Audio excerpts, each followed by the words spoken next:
sinuses while he was in water, submerged in water. So he suffered from some kind of severe itchy skin disease. And some dermatologists like myself like to speculate and diagnose what that might have been. There's more than one type of itchy skin disease, but one most likely, I think, would be eczema, chronic dermatitis. So you can see how if you suffered from this total body, that we treat with baths. We put people like this in baths and wrap them up with wet wraps and creams and things. So more than likely, I think Marat suffered from severe eczema, which was cured finally by Charlotte Corday when she stabbed him to death in 1793. So we come to the end of the presentation, and looks like you all stayed awake. You never can tell. In medical school, you learn to sleep with your eyes open. But advice, I just slept at noon anyway. I didn't worry about opening my eyes. I had very bad study habits. Okay. I hope this is not your evaluation of the talk. I prefer wild, enthusiastic applause. These are members of the Dermatological Tennis Association. It's interesting how your interests change over the years. My top 3 organizations many years ago were the American Academy of Dermatology, the Society of Investigative Dermatology, and the International Tropical Dermatology Society. Now it's the Dermatological Tennis Association, the Dermatological Sherlock Holmes Society, and the Dermatological Friends of Wine. So things evolve. So I hope that you enjoyed it and that you'll go away as happy as this little smiling cell and layers of the skin. Just in case that's not the case and you think, my God, why did I spend 35 minutes listening to that? I comfort myself with the words of Somerset Maugham, only a mediocre person is always good. So thank you, and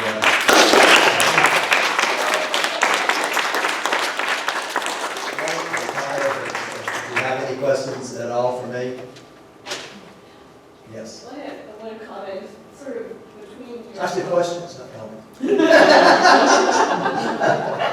between your talk and your talk, I am now thankful for what I have. See those pictures.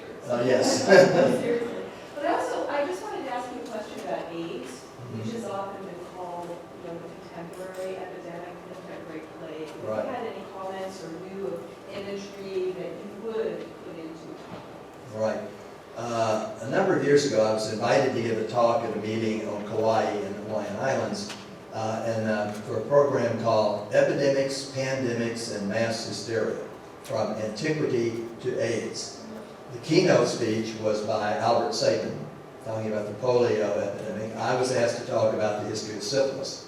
And so, yes, a number of people have tried to draw an analogy between HIV as an epidemic, syphilis, for example. I meant other epidemics, but the one reason I have a whole lecture on syphilis and AIDS, and one of the intriguing aspects of that is that they were both terrible diseases, but they were both social diseases, and they were both diseases that caused sort of social ostracism. So I think you're right, HIV, AIDS, a modern plague.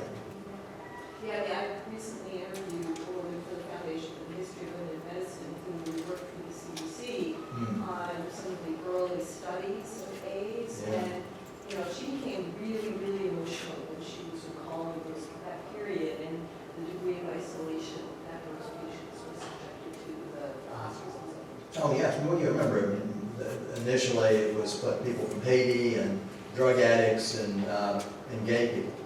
And so it was, just got worse and worse. And some of the earliest observations about AIDS were made by some of my friends at UCSF, because San Francisco and New York are probably 2 of the epicenters.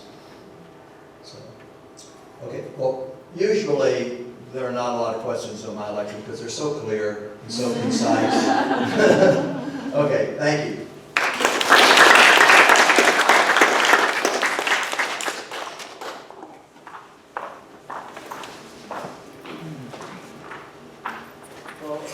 That wraps up our symposium. Thank you very much for coming, for being here, for the participants as well as for the speakers. Really appreciate your time and effort in preparing and speaking with us. this is a reception